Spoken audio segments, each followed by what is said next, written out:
Hi, I'm Megan. I am Mike's wife, and this is going to be the first video of our project. We are going to be discussing nerdy things and having debates and just generally getting things off of our chest that we like or that we don't like about different things in different fandoms. I'm definitely a nerd. I have collected comic books for as long as I can remember, and I've played customizable card games, video games. I love regular novels, graphic novels.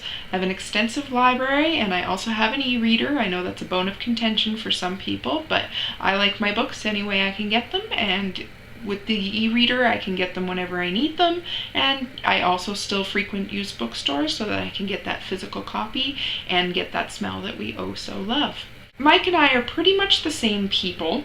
I'm more the introvert. He is definitely an extrovert. He and I do like a lot of the same things. We do debate on things that are going on in our lives or things that are going on in the fandoms. I am part of the big three, the Super Hulakians, but I do love a lot of other stuff. So today I'd like to talk about The Legend of Zelda: Link's Awakening. So I got my gold membership on Club Nintendo and decided that I wanted to buy this game because I had bought it when the first Game Boy came out, and it was in black and white, or those weird shades of green that they had on there. And I thought it would be a nice nostalgia factor. I could play it on my 3DS and everything would be great. So I was going through the gameplay, and that game is hard.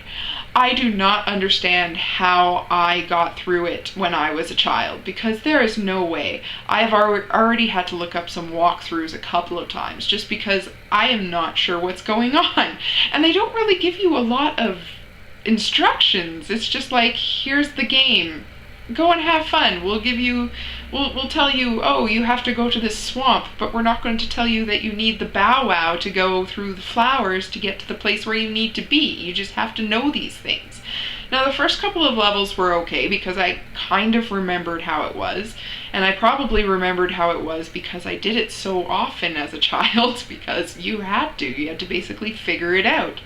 And it kind of puts things into perspective of how easy we do have it nowadays. I mean, you get stuck in a video game and online there's the walkthrough. Oh, okay, we're good, we're through that part. Okay, let's move on. Back in the day, it took weeks sometimes to get through a part because you just had to use trial and error. And I think it's a skill that a lot of kids nowadays perhaps don't really have, because they do have all those resources available to them and they are able to get things at the click of a button.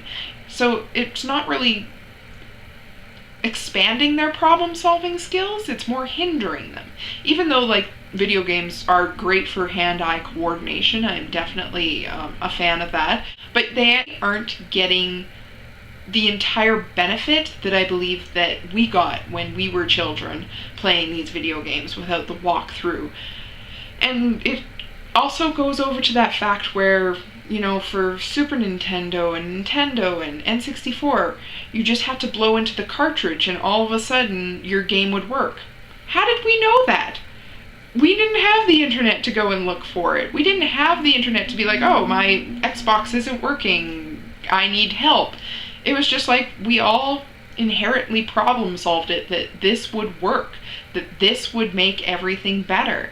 And I think kids nowadays don't have that just because their resources are so vast. Not knocking nowadays, I mean, I love being able to just go online and find any answer that I want in the entire world. It's great.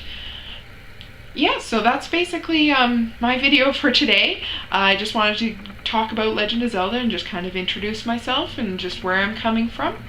So the next video is Mike, and this is a logical stopping point.